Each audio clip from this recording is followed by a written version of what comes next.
We're going to be on the record in case number 2019-CR1256, captioned State of Kansas versus Sean Clark. Would the parties announce their appearances, please?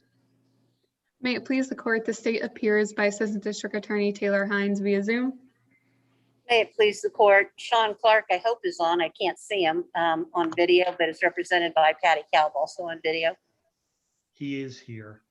All right. And you can hear us all right, Mr. Clark? Yeah, I can hear you. Okay, good. All right. I see him now. We are here set down for a plea hearing. Mr. Clark, I need to go over this plea with you before I can accept it. And what I'm going to have to do is ask you a bunch of questions, okay?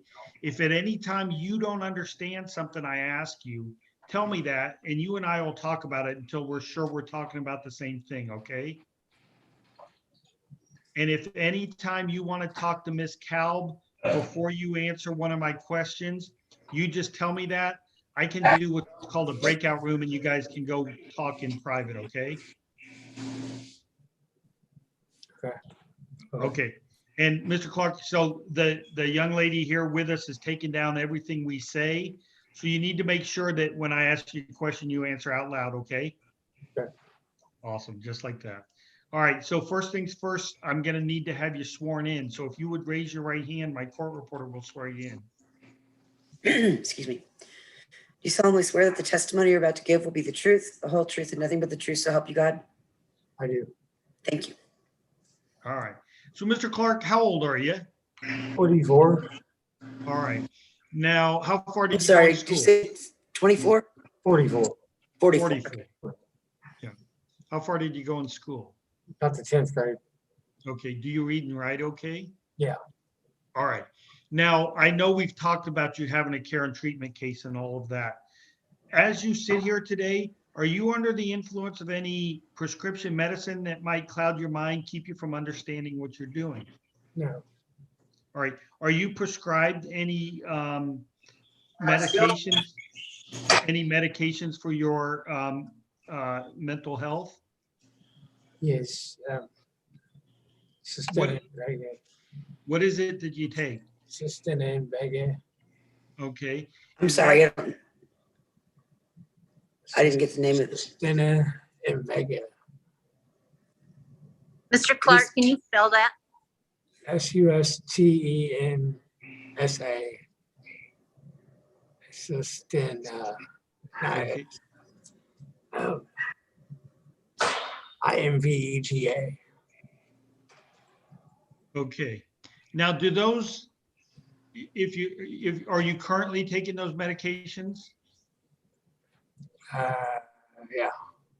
You feel like you can think clearly and understand what's going on around you when you're on those medications? Yes. Okay. So is it fair to say that you feel like today, as you sit here, your mind's pretty clear and you understand what's going on? Yes. All right. And Ms. Kalb, you've been talking with Mr. Clark for some time now. Do you have any concerns of his ability to understand what he's doing? None. This is the best I've ever seen him, and I've had Mr. Clark a couple times. Various Okay. things. All right, great. All right. Now, Mr. Clark, do you know what you're charged with in this case? Yes. All right. And you know that you don't have to change your plea from not guilty to guilty. If you wanted to maintain your not guilty plea, you would have an absolute right to a jury trial on these charges. Do you understand that? Yes. All right. At that trial, the state would have to put on enough evidence to prove you guilty beyond a reasonable doubt. You wouldn't have to prove anything yourself. If you went to that trial, Ms. Kalb would assist you throughout the trial. She would be able to cross-examine and confront all of the state's witnesses. She could challenge their evidence. She could call any witnesses you wanted called. And if they didn't want to come to court, she could use subpoena power to make them come. At that trial, you would have a right to testify, but you'd also have a right not to testify. And if you decided not to testify, the state couldn't use that against you. In other words, they couldn't get up and argue that, well, Mr. Clark must be guilty because he didn't get up and tell you his side. Do you understand all those rights? Yes. All right. And if we went through that trial and at the end of the trial you were found guilty, you would have the right to appeal that conviction to the Kansas appellate courts. If you didn't have the money to do that, a lawyer would be appointed to do it for you. Do you understand that? Yes. All right. Now, if we go forward with this plea today and you change your plea to guilty on the one count, there's not going to be a trial of any kind in this case. And you're going to be giving up all of those rights that I just went over with you. Do you understand that? If we went to what? If I do this, if we do this plea today, you enter a plea of guilty to the charge, and I accept it, you're not going to have a trial of any kind at a later date. Do you understand that? Would I need one? Well, I wouldn't think so if you had pled guilty, right? But that's the whole idea. Right, right. Let's say a month from now, you say to yourself, gee, I wish I wouldn't have done that.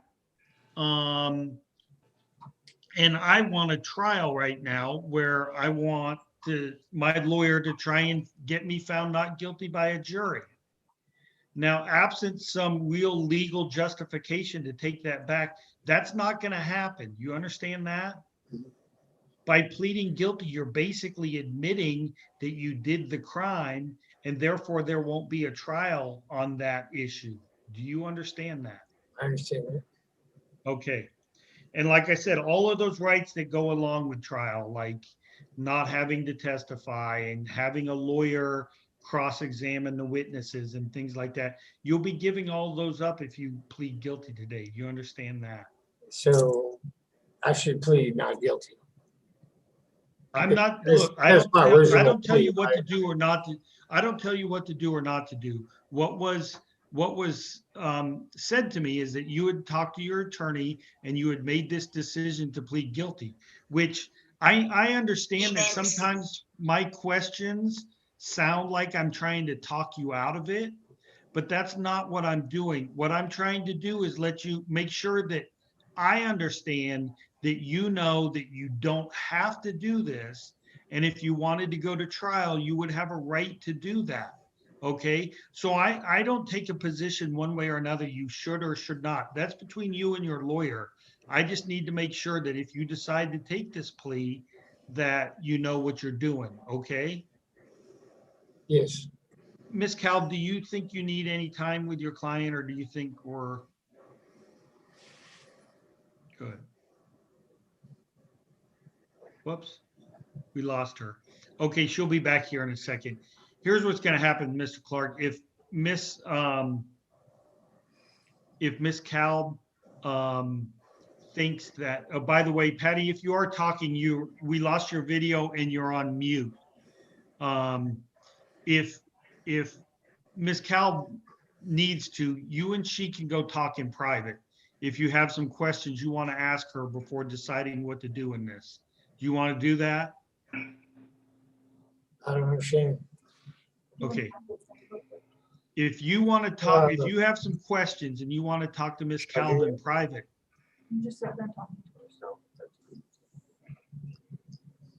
But if I plead guilty, then I go for sentencing, right? you will go for sentencing, yes. And she said she was gonna recommend probation. Okay. That's my understanding, is the parties are going to be recommending probation on the case. Now, when we get to it, I'm going to tell you that I listen real closely to everybody's recommendations, but that and you might be presumptive probation, you might not, I don't know. But at the end of the day, I can sentence you to anything that the law allows me to, okay? So they can recommend they can recommend, but at the end of the day, I make that decision. And even if everybody recommends probation, if the law allows it, I could send you to prison, okay? I'm not telling you that that's what I'm going to do, but I just have to tell everybody who wants to plead that that's a possibility. So here's a couple of things. We can go forward with this and you can make this decision now as we go, or I can give you a few minutes where you and Miss Kalb, your lawyer, can meet and she can answer any questions about it without the rest of us listening in. Do you want to talk to her in private for a while, or do you want to go forward now? I think I'll probably go forward. Okay. Now, at any time, like I said, If you get confused or if you want me to let you talk to your lawyer in private, you just say that and I'll let you do it, okay? Yes, All right. So I'm going to put up on the screen right now what the plea agreement is. Now, can you see that document that I just put up on the screen? yes, Okay. And I'm going to go up to the top of it here so you can see. Did Ms. Cal go over this document with you yes. shortly before we came to court today? Mhm. Did you feel like you understood everything in this document? Um,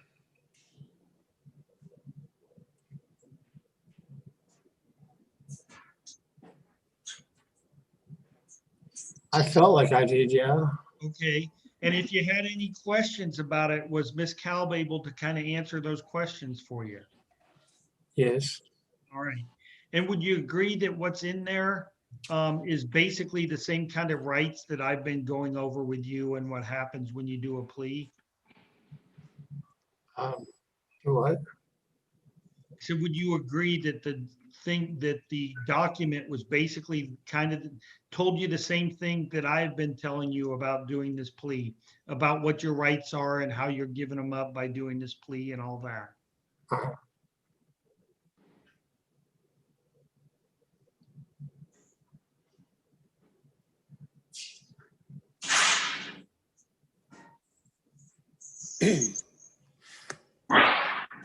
Mr. Clark, so when you read this petition, I've been asking you a lot of questions and telling you that, you have a right to a trial, and if you do the plea, you're not going to have that trial and all of that. Is that the same? Do you remember when you went over this document? Did it have the same kind of information?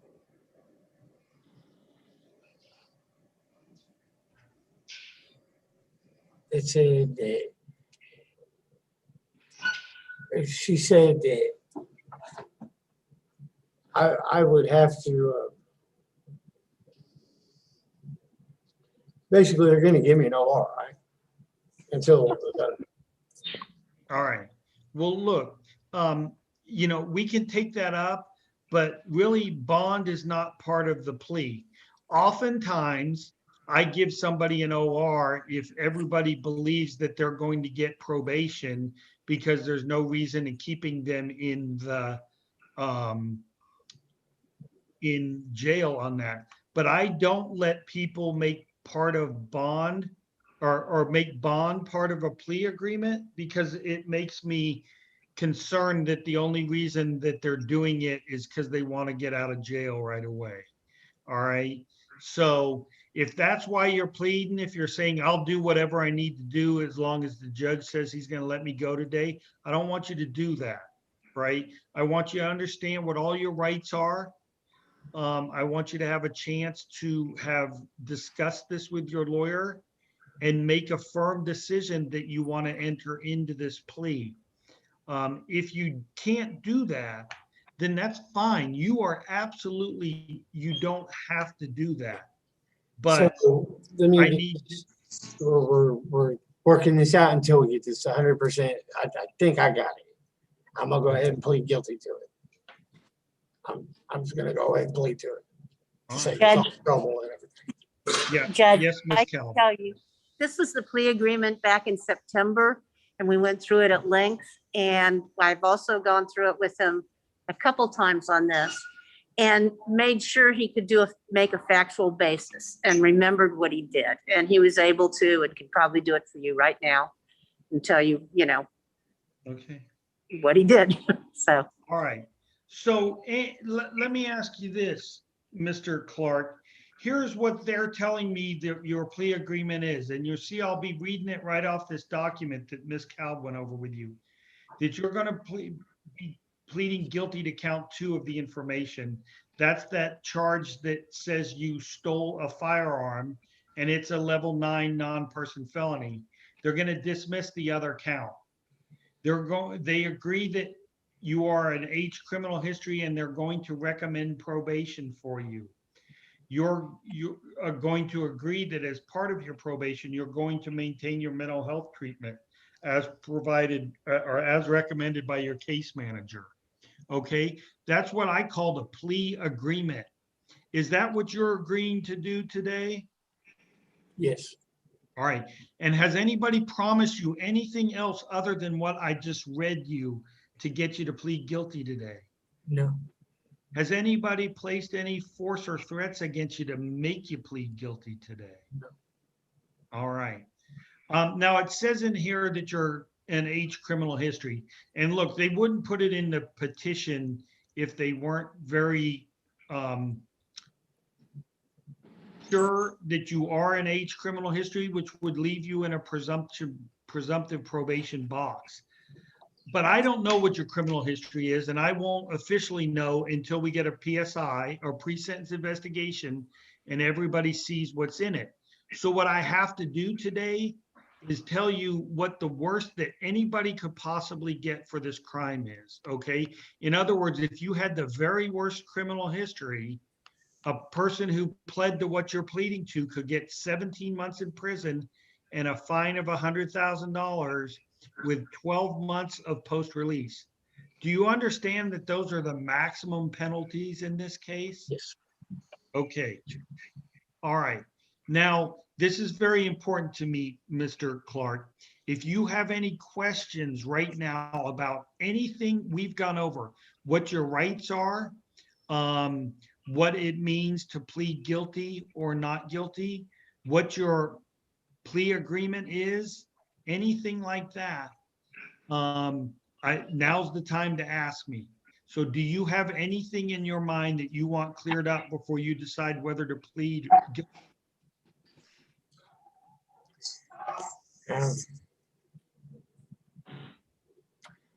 Do you think it's worth it? I mean, Look, I can't, Mr. Clark, I can't put you in that would position. love to give you my opinion on that if I actually had one, but I'm not your lawyer, and frankly, I won't say I don't know anything about the case, but I certainly haven't tried the case, so I don't know a lot of the facts and whether there's a defense and what the witnesses are like or anything like that. So I can't tell you. That's kind of why you have Miss Cal, that part of her job is to advise you what she thinks is in your best interest. And so far, she's told the court that she thinks you should. I don't have a position on that. So then I would be advisable, like, if I question, like, what kind of question would I get? Like, Oh, I'm sorry. yes. I'm yeah, sorry. how to handle the weapon or, stuff like that. I'm sorry. I'm not understanding, Mr. Clark. All right. I So, mean, if I ever had any training or anything like that, I mean, if you just go in and say, I'm mad at this guy and throw the book at me, and you already explained to me, that's it. I'm bumming. I wish that I hadn't done that. I'm not going to. I mean, throw the brakes on it and stuff, it ain't gonna work.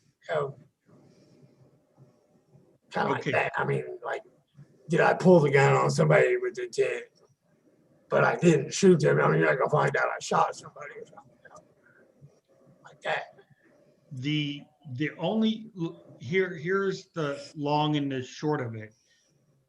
Even if I were of a mind to, quote, throw the book at you, I can only sentence you to what you plead to. When I'm done asking you whether you plead guilty or not guilty, I'm going to ask you what you did that makes you think that you're guilty of this crime. And as long as it meets the elements and the state doesn't object, then that's the only thing that I can consider when sentencing. In other words, you say I had, like you just said, that you pulled the gun, but you didn't shoot it. I can't decide, oh, I think you did shoot it. And Well, you could say that maybe I was unhappy or something with my situation and I grabbed the gun. Like, that's really the first thing it's going to happen. It is actually the first thing that probably is, to my understanding, you're going to sit there with the gun and the logic of fellow Americans and judges alike, they're gonna say, yeah, you probably, but I mean, that didn't happen, you know, nobody. Okay, well, look. Your Honor, I- Yes. sorry to interrupt. I Charge me think, nothing. I think the defendant Ms. might Clark, need hold some on. more time to talk with his attorney based on what he's been saying that's- here for the past I- few minutes.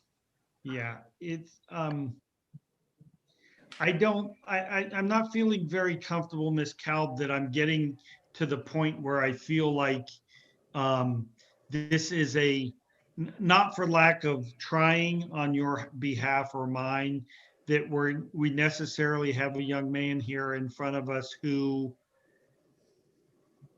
feels like he has everything he needs to make an informed decision and has made that decision, seems to be waffling.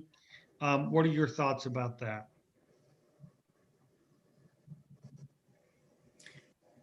You're on mute, Patty. Muted, Patty.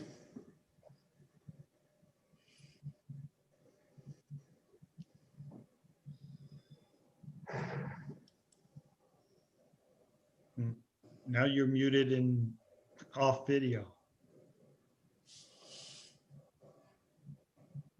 Can you hear me now? Yes. Yes. Okay, you might not be able to. Let's do this in person. I'm confident I know what Mr. Clark believes, but it might be easier to do that. And then I can go in and talk to pretrial and get them screening them. Okay, I think that's a good idea, and having you next to him to be able to answer questions and things might be better off. Yeah, I All do. right. I think so too. All right, well, let's go ahead and we'll call it a bifurcation, but I think I'll have to go over the whole thing. I with know you will. Yeah, so we'll call it a bifurcation. I'm going to adjourn this hearing. I'll send you and Ms. Hines an email, including my assistant, to get an in-person setting. Okay, All right, Mr. Clark, Ms. Kalb's gonna be working on talking to pretrial services about getting you out of there. We're gonna try and reset this when we can all be together in the same room. And I think it might be able to go better. I'm not real comfortable that you've kind of made a solid decision here, and I don't want to feel like I'm talking you into something or something like that. So we'll get together soon, all together, and we'll get this figured out, okay?